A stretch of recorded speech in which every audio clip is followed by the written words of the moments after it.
Hi Hollywood Lifers, it's Bonnie here. I've got the whole editorial team and we are very worried about Jen. Jen had a terrible weekend. She bombed. She only made $8 million in 2,000 theaters. Meanwhile, Angelina made $36 million for her opening of Salt.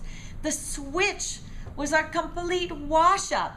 And to top it all off, Angie spent the weekend being a saint, going to Bosnia and talking to some highfalutin politico there. Well, Jen had to lick her wounds. So we've got Hollywood Lifers here. We're gonna tell Jen what she needs to do to save her career. Okay, Will, let's go to you first.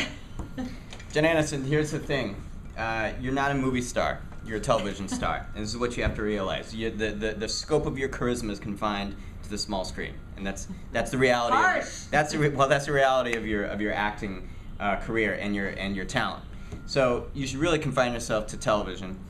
Do everything you can to get back onto a show. That's sort of white girl problems, like my colleague Chris Spargo would say, and something along the lines of a sort of a comeback television show, and you'll make plenty of money, and you won't be subject to the kind of criticism that you're clearly, besieged by today after this total bomb. Okay, let's go to Libby.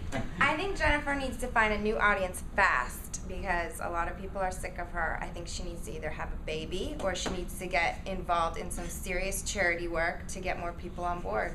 Otherwise... Tell us about her luxury problems.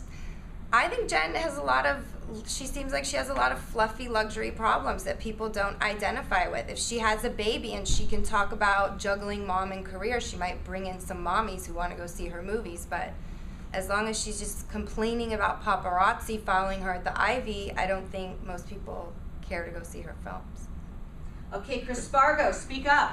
Jen, I think you are actually a great actor. I just think your romantic comedy days are past you, and maybe it's time to go back to some older stuff where you played against type, like in The Good Girl when you played a lonely Midwestern housewife, or She's the One when you played a New York woman who's being cheated on.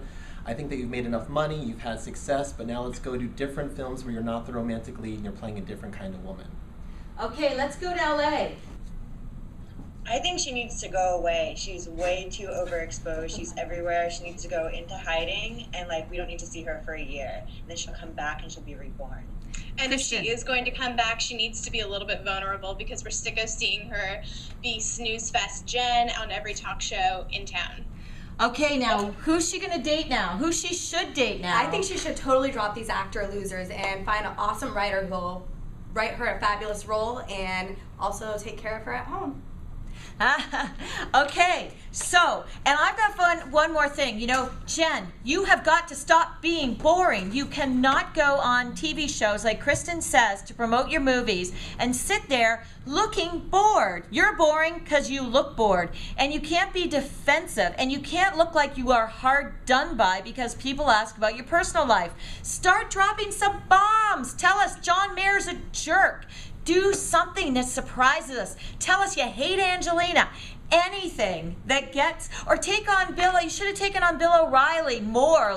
Hey, how dare he attack my single mom friends? He should go and get a baster himself and go sperminate, help out some single women. Though I don't know if we want his sperm. But anyway, Jen. Jen, we're worried about you. We care about you. We want you to be a success, but you got to listen to us and switch up your career and your life and your looks even. Okay, bye. Tell us what you think, Hollywood Lifers.